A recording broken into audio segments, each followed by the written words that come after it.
The Confucius Classroom is named for the Chinese teacher and philosopher Confucius, who was known for encouraging deep thought and living in harmony with others. These are very exciting times. Just this year, we have established a Confucius Classroom in collaboration with the Nanjing Normal University, one of the only on the campus of a historically black college and university. The Confucius Classroom is a really exciting opportunity for our students here because we are a historically black college, and to have that opportunity for African Americans to learn a critical language as defined by the State Department is really valuable. They not only get the opportunity to learn Mandarin Chinese, but they also get exposed to Chinese culture. Dr. Xu, who was then the director for the Confucius Institute at North Carolina State, shared with us an opportunity to actually become one of the first in the area to have a Confucius Classroom. The Confucius Classroom is for promoting the Chinese language and the culture. So the two basic things is the language and the culture.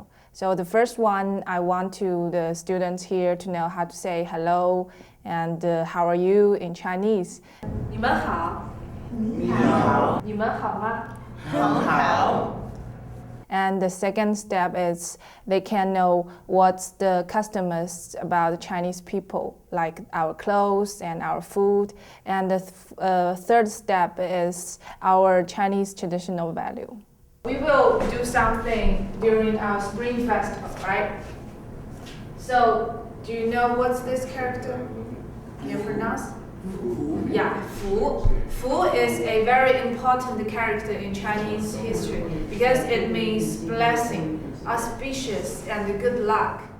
As a direct result of our 5-week study abroad program in China, St. Augustine's elementary education major, Sierra Bradley, decided to enhance her experience by taking Chinese 2 under the instruction of Miss Chen Chen. She also talks about a lot of things that they would do in their culture, or she would invite us to certain places. Like they just had the Chinese New Year and we were invited to go to NC State and enjoy the Chinese New Year and celebrate with the other Chinese students there. So that was also interesting. So she tries to make sure that she brings her culture to us so that we can reflect it and learn as much about it as possible. I know many US friends and they like the Spring Festival.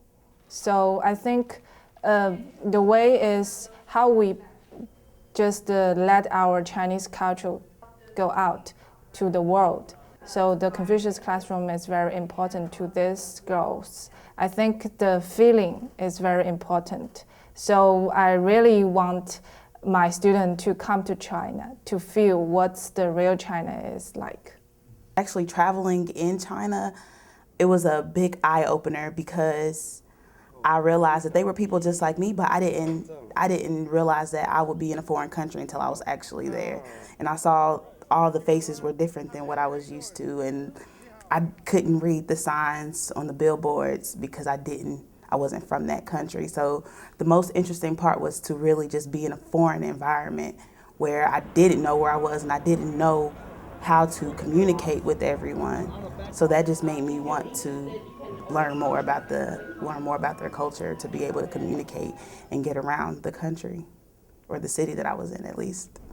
Sierra really challenged herself to learn about the language, to learn the people. She's one of those people that actually goes out and really does try to practice what she learned. It was really exciting to see someone to go from being sort of shy and timid about the language to really trying to master the language, and then to see her grow as an individual and to be proud of herself for what she learned. I mean, I think that's really exciting that you see that for any young person, but then to develop the mastery as much as she did with the language and to be comfortable with that, and then to be willing to engage in the culture in a way that is respectful and is knowledgeable, I think speaks volumes about her as an individual. Chen Lao Shi likes to make sure that we understand her culture as much as possible when she's teaching us different lessons. So she has broadened my eyes to a new dance, a new type of dance, I should say, that is very popular in China. Although we are from the different country, we have different beliefs, but I like to feel this because you will know, okay, this thing is I have the preconception maybe wrong, and I found, okay, so that's wrong and that's the right thing. So it's very interesting to feel the different cultural background. It was a very big experience, and I can now see different cultures in ways that I didn't see before. And I can now see different aspects and different viewpoints from their morals and beliefs versus what is a norm for us here in America. Learning a language is very valuable. This is going to provide them with the skills that they need, the cross-cultural skills that they need, the communication skills that they need, so that when they apply for jobs, when they apply for internships, when they apply for graduate school, they have the skills, they have the knowledge, they have the dispositions that employers and communities alike are looking for. We have an opportunity to not just teach Chinese 1 and Chinese 2, but we're hopeful that as we continue to expand the Confucius Classroom, that we will have students taking Chinese 3 and 4 as well, conversational, so that they will become very proficient in the language. What I enjoy the most about the Confucius Classroom is that I get to continue to learn about Chinese culture and language with my other peers, and I feel that we have grown a lot. The most happiest thing for me to teaching here is at the end of semester, I will let the students to